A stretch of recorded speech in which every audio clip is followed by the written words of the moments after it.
A very good afternoon, my dear viewer. Welcome to Younib at 1. My name is Elias Muchina. Let's deep dive into today's news.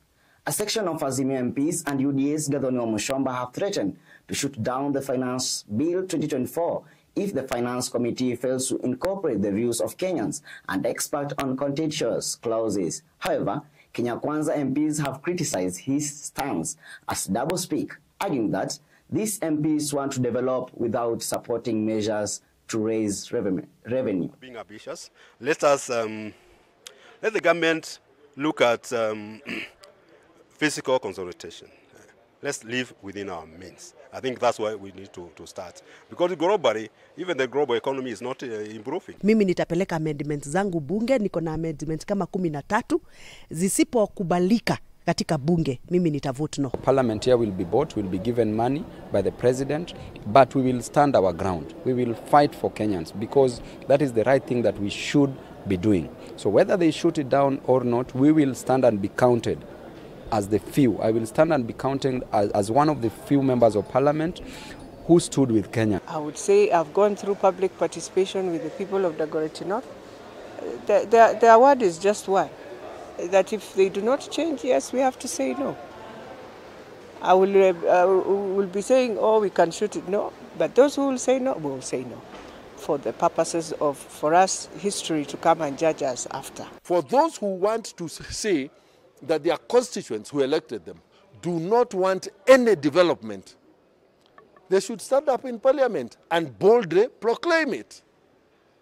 This masquerading that I want development and the development comes at a cost, but I do not care where the money comes from, is a luxury that the parliamentarians do not enjoy. Where he stands, we must have a finance bill. Anyway, it has to be there. Advise us on how to advise him. It doesn't take any advice. So therefore, we members of parliament who are with the people, we will always fight for the people. We will always be on the side of the people, by the people. In order to continue using electricity, Kenya Power has instructed users of its prepaid power plan to update their token meters by the end of August. According to the electricity supplier, all prepaid meters that employ the standard transfer specification STS to guarantee the security of generated tokens are undergoing a global update. This is part of this update.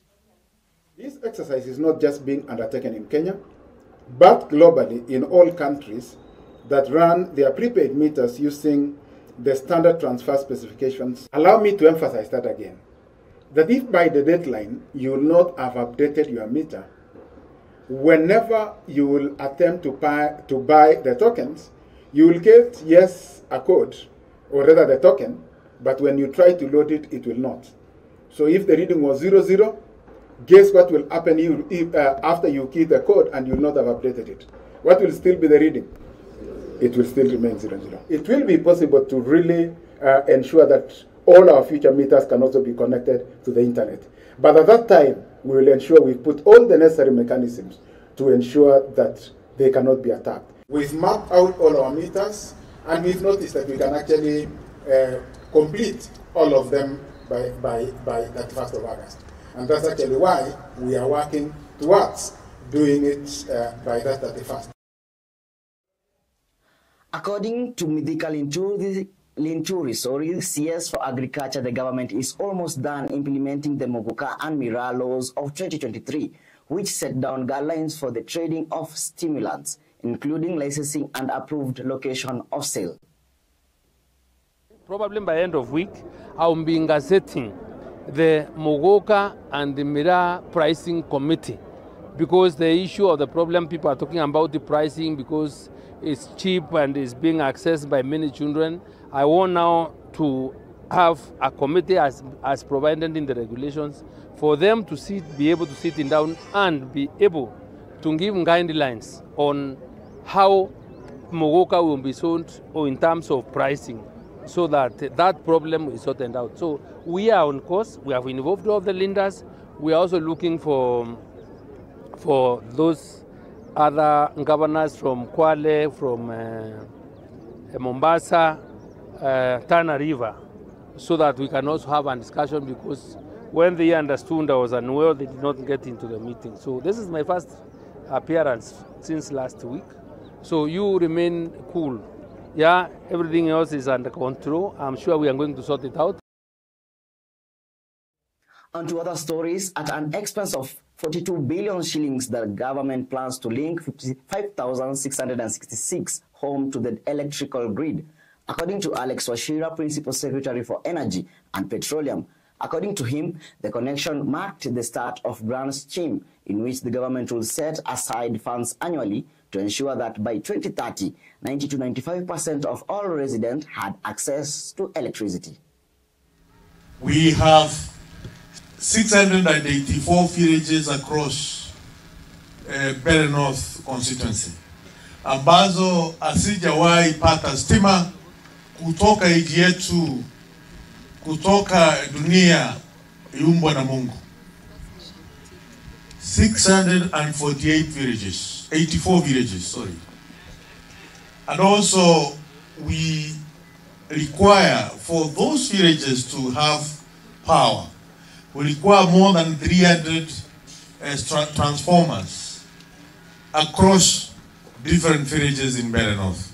Tunatazamia mwaka huu peke yake tunatazamia ku connect 566,000 households in the Republic of Kenya with a collective budget ya about 42 billion Kenya shillings.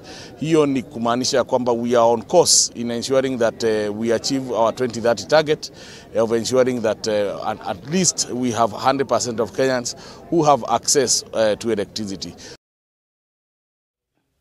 We are going for a short break. We'll be back.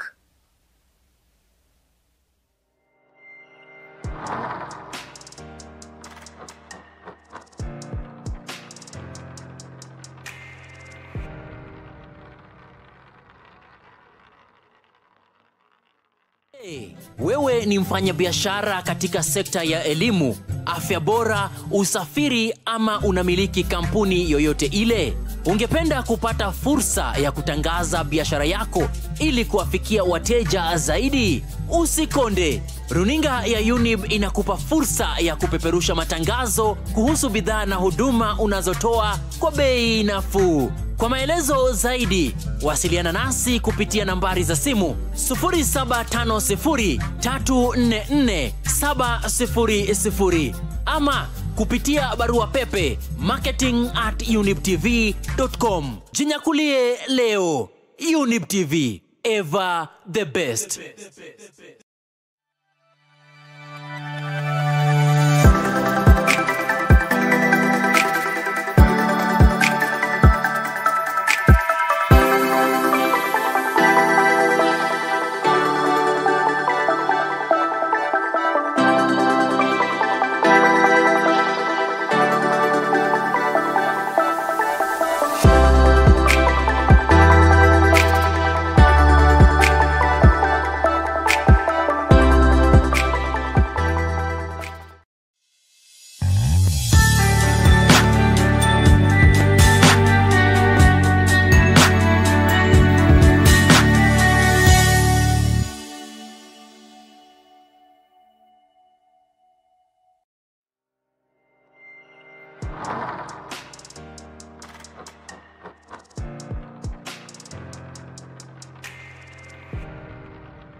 Welcome back, my dear viewer.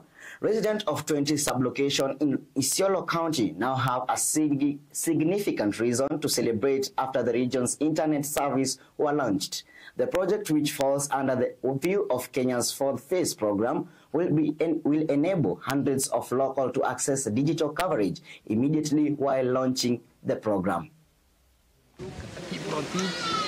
The further interaction we shall be having with the communities in those host areas, especially where the network is already on, we shall be adjusting this list so that it serves the interests of the citizens here, including their security needs as identified by the County Security Committee, so that at the end of it all, every citizen is reached by the services where they live.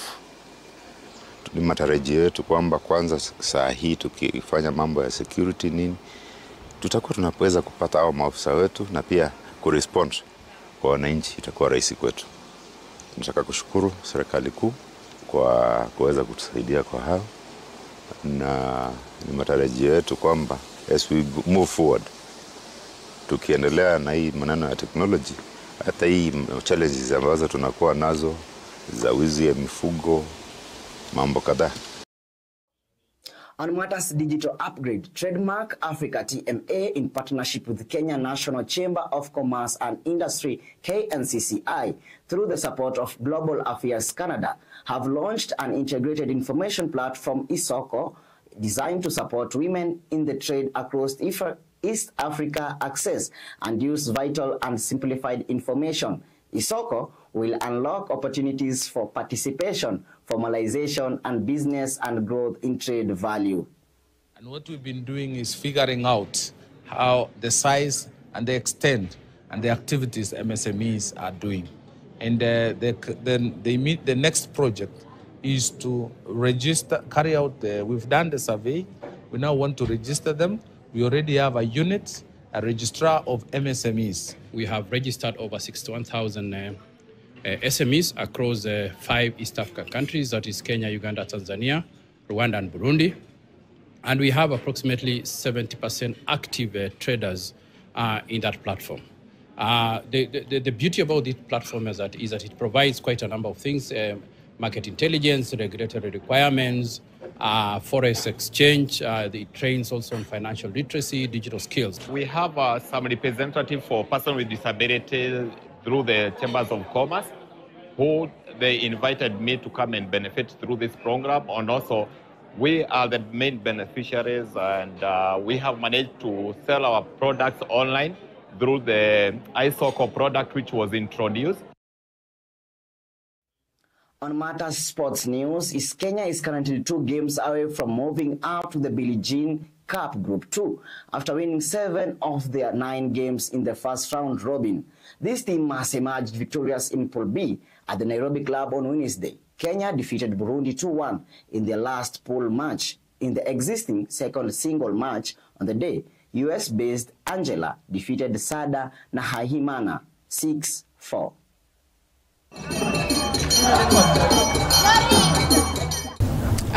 Before going to the match, I was mentally ready and I knew it wasn't going to be an easy task. Sada is a really competitive player and a really good player, so I had to mentally prepare and physically prepare.